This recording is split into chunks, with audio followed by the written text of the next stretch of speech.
11월 30일 월요일 새벽 우리에게 주신 하나님의 말씀은 역대하 34장 29절에서부터 33절까지 말씀입니다.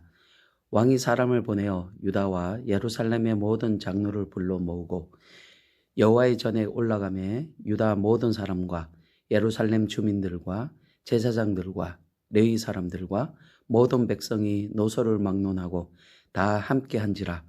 왕이 여호와의 전 안에서 발견한 언약책의 모든 말씀을 읽어 무리의 귀에 들려주고 왕이 자기 처소에 서서 여호와 앞에서 언약을 세우되 마음을 다하고 목숨을 다하여 여호와를 순종하고 그의 계명과 법도와 율례를 지켜 이 책에 기록된 언약의 말씀을 이루리라 하고 예루살렘과 베냐민에 있는 자들이 다 여기에 참여하게 하매 예루살렘 주민이 하나님 곧 그의 조상들의 하나님의 언약을 따르니라.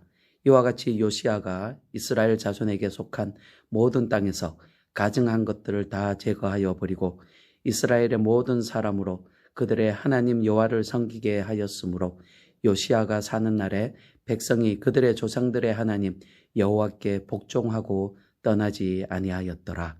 아멘. 여러분, 역대하 34장부터 35장까지는 유다왕 요시야에 관한 기록입니다. 유다 역사상 마음을 다하여 하나님을 사랑함으로 종교개혁을 실행했던 그런 유다 왕들이 있습니다.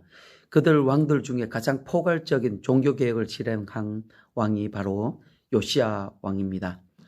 여러분, 다윗과 솔로몬 이후 요시야 왕을 비롯하여 여호사밧과 히스기야가 바로 이런 종교개혁을 실행한 왕들이었습니다.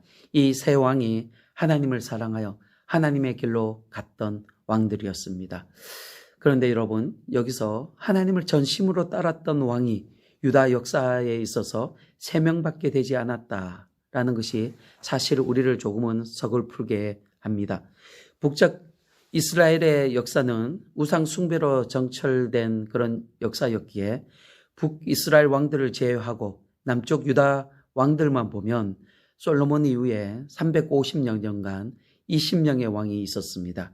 그런데 그 20명의 왕들 중에 고작 3명만이 하나님을 전심으로 따랐던 그런 왕들이었다라는 것입니다.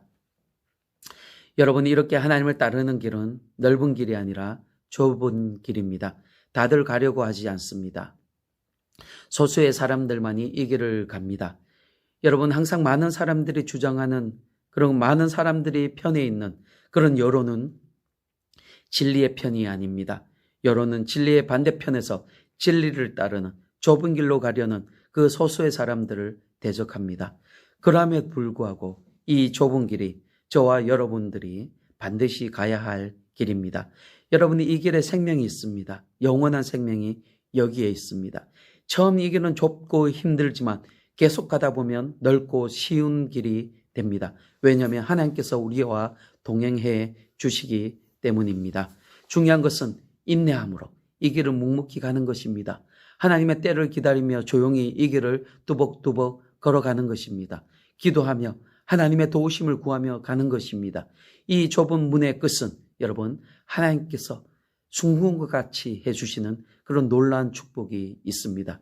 사랑하는 성도 여러분, 좁은 문이 주는 축복을 받을 수 있기를 소망합니다.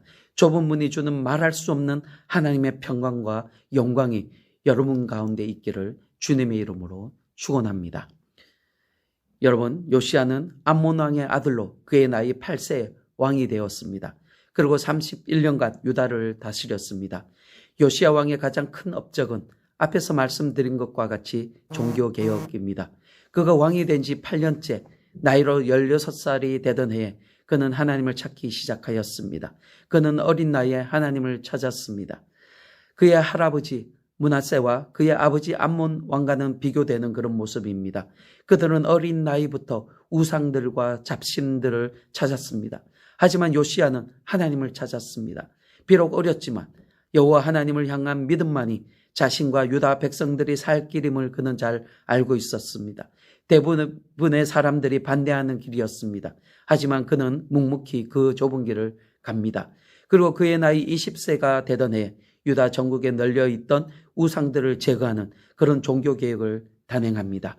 요시야 왕은 개인적인 신앙으로 국가적인 정책을 수립하였다라는 것입니다. 요시야의 신앙은 자기 홀로만의 신앙이 아니라 세상의 영향력을 나타내는, 세상을 변혁시키는 그런 신앙이었습니다. 요시야의 명령에 따라 유다와 예루살렘에 있는 그 바알 신들을 그렇게 숭배하던 제단들과 분향단들이 모두 다 헐어버렸습니다. 요시야는 할아버지 므낫세가 회개한 이후에 우상들을 제거하였지만 그럼에도 여전히 남아있었던 그런 상당들도 모두 제거하였습니다.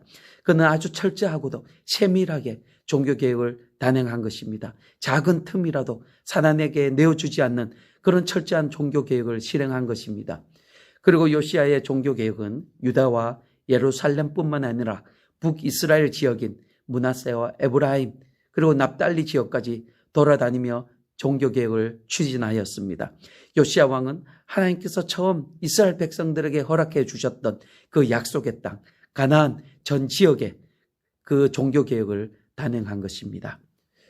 그리고 26살이 되던 해에 제사장 hil기야를 시켜서 하나님의 성전을 보수하게 하였습니다. 그런데 보수하는 과정에서 모세가 전한 율법책 하나를 발견하게 됩니다.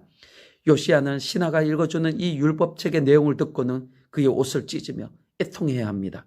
여러분, 구약에서 옷을 찢는 행위는 국가적, 개인적 위기가 있을 때에 보이는 그런 반응입니다. 요시야는 율법책의 내용을 듣는 순간 온 유다에 큰 재앙이 임할 것을 직감하게 된 것입니다. 그래서 그의 옷을 찢고 애통하였습니다. 여러분, 이때 발견된 책은 신명기로 보입니다. 특히 신명기 27장과 28장의 내용이 담겨져 있는 것으로 짐작할 수 있습니다.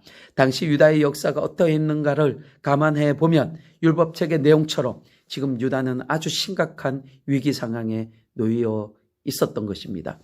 그래서 요시야는 선지자를 찾아서 하나님의 그 신탁을 더 듣기를 원했습니다. 그에게 앞에 나온 선지자는 여선지자 홀다입니다. 그는 요시야 앞에 서서 하나님의 말씀을 전합니다.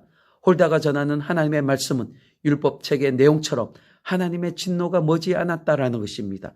수백 년 동안 반복된 이 유다의 죄로 인하여 하나님의 진노가 임할 것이라는 그런 신탁의 말씀이었습니다. 하지만 하나님께서 요시야 왕의 근신하는 것을 보셨고 그의 마음을 아시는 그 하나님께서 요시야 왕 시대에는 이 진노가 임하지 않을 것이라는 그런 약속도 주셨습니다. 하지만 요시야는 그냥 잠잠히 있을 수가 없었습니다. 자신의 시대에 하나님의 진노가 임하지 아니할 것이라는 말씀이 있었지만 그것으로 그는 충분하지 않았습니다. 한 나라의 왕으로서 이 재앙을 막아야 했습니다.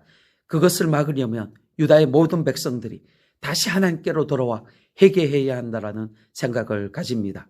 그래서 온 유다에 전령을 보내 모든 백성을 예루살렘 성전에 모이게 합니다. 그리고 백성들에게 새로이 발견된 율법책을 읽어줍니다. 율법책 낭독이 끝나고 나서 이제 이 율법책의 내용대로 살아갈 것을 맹세하는 그 언약을 모든 백성들과 세웁니다. 오늘 본문 31절입니다. 왕이 자기 처소에 서서 여호와 앞에서 언약을 세우되 마음을 다하고 목숨을 다하여 여호와를 순종하고 그의 계명과 법도와 율례를 지켜 이 책에 기록된 언약의 말씀을 이루리라 하고, 여러분, 요시야는 이 위기를 피할 수 있는 유일한 길은 오직 마음을 다하고 목숨을 다하여 여호와 하나님을 사랑하고 그 말씀에 순종하는 것밖에 없음을 알고 있었습니다.